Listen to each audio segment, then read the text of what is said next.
안녕하세요. 하루를 정리하는 뉴스입니다. 2026년 새해 첫날 중국이 또 하나의 중요한 결정을 내렸습니다. 중국은 희토류에 이어 이번에는 은에 대해서도 수출 통제를 공식 시행했습니다. 은은 단순한 귀금속이 아닙니다. 태양광, 전기차, 배터리, 반도체, 의료기기까지 미래 산업 전반에 사용되는 핵심 원료입니다. 세계 2위은 생산국인 중국이 은을 사실상 전략자원으로 묶으면서 글로벌 시장에서는 가격 변동성과 공급 불안이 동시에 커지고 있습니다. 오늘은 중국의 은 수출 통제가 무엇을 의미하는지, 왜 은이 희토류와 같은 위치로 올라섰는지, 그리고 이 조치가 세계 경제와 산업에 어떤 파장을 가져올지 차분하게 짚어보겠습니다. 중국 상무부는 1일부터 시행되는 2026년 수출 허가증 관리 대상 화물 목록을 발표하면서 은을 공식적으로 포함시켰습니다. 이는 기존의 단순한 수출 쿼터제가 아니라 허가를 받아야만 수출이 가능한 체제로의 전환을 의미합니다. 중국은 이미 지난해 10월 텅스텐, 안티몬 같은 희소 금속과 함께 은에 대해서도 수출을 제한하겠다는 방침을 밝힌 바 있습니다. 그리고 지난해 말 2026년부터 2027년까지 은 수출을 허가받은 기업 44곳의 명단을 확정해 공개했습니다. 다시 말해 중국 밖으로 나가는 은은 중국 정부가 직접 관리하겠다는 뜻입니다.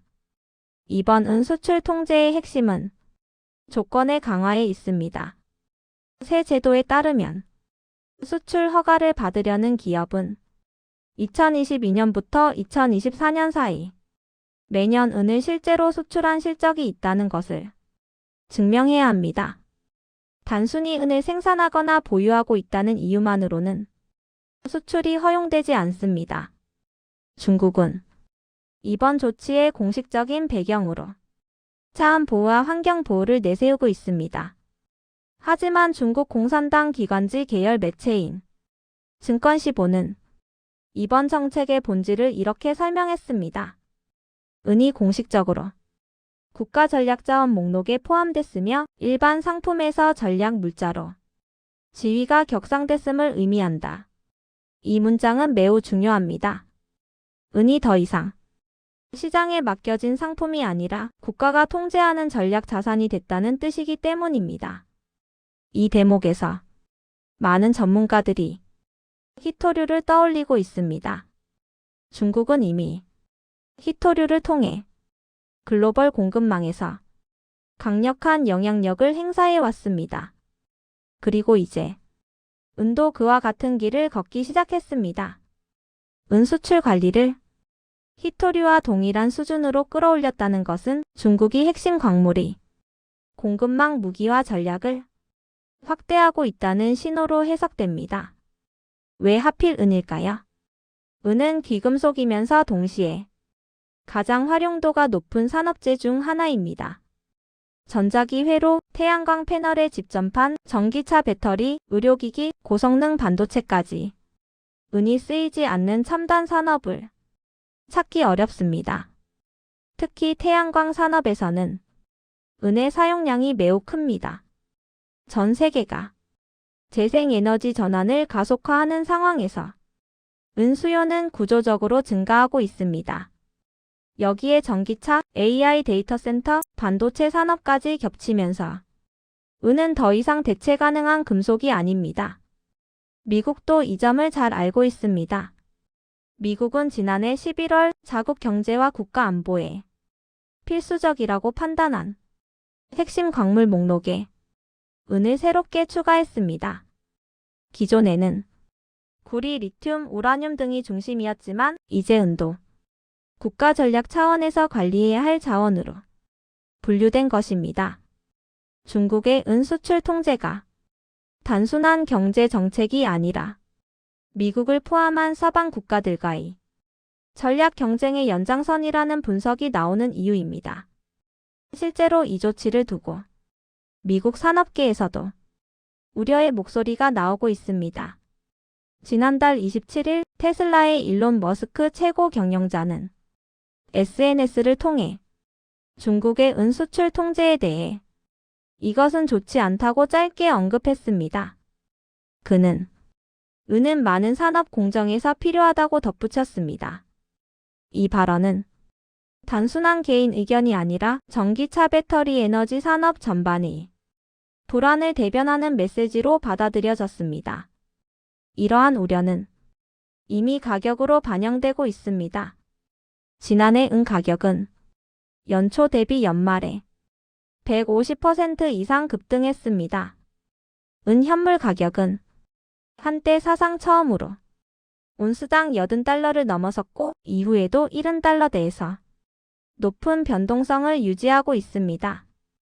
은 가격이 이처럼 급등한 이유는 단순한 투기 수요 때문이 아닙니다.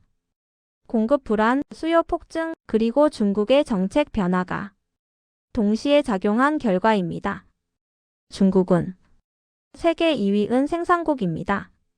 미국 지질조사국에 따르면 중국은 멕시코에 이어 은 생산량 세계 2위이며 매장량 역시 상위권에 속합니다. 이런 중국이 은을 전략자원으로 묶고 수출을 통제하기 시작했다는 것은 글로벌 시장에 상당한 영향을 미칠 수밖에 없습니다.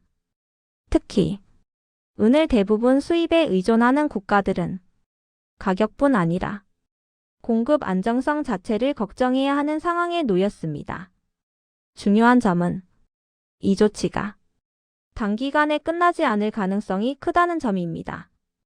중국은 이미 히토류, 갈륨, 게르마늄, 텅스텐, 안티몬 등 다수의 핵심 광물을 단계적으로 통제해 왔습니다. 이번 은 수출 통제는 그 흐름의 연장선에 있습니다.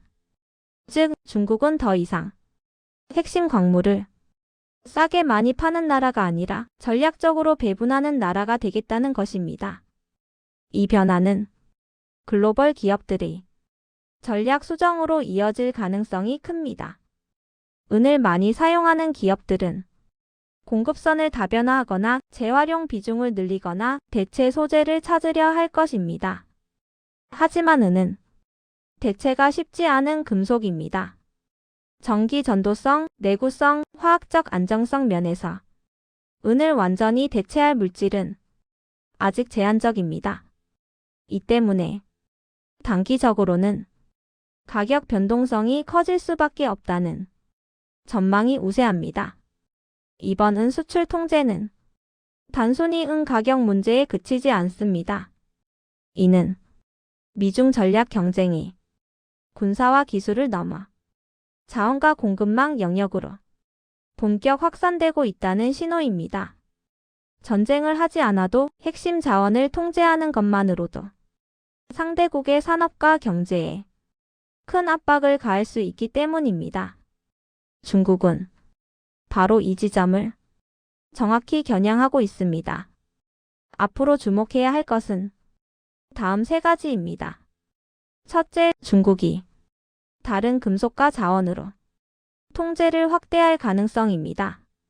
둘째, 미국과 유럽이 이에 대응해 자원 확보 전략을 어떻게 수정할지입니다. 셋째, 이 과정에서 글로벌 원자재 시장이 변동성이 어디까지 커질지입니다. 은은 시작일 뿐일 수 있습니다. 2026년 새해 첫날 중국은 또 하나의 메시지를 던졌습니다. 핵심 광물은 더 이상 단순한 상품이 아니라 국가 전략의 도구라는 메시지입니다. 이 변화가 세계 경제에 어떤 파장을 남길지, 그리고 은을 둘러싼 공급망 전쟁이 어디까지 확산될지 앞으로도 주의 깊게 지켜봐야 할 시점입니다. 지금까지 하루를 정리하는 뉴스였습니다. 감사합니다.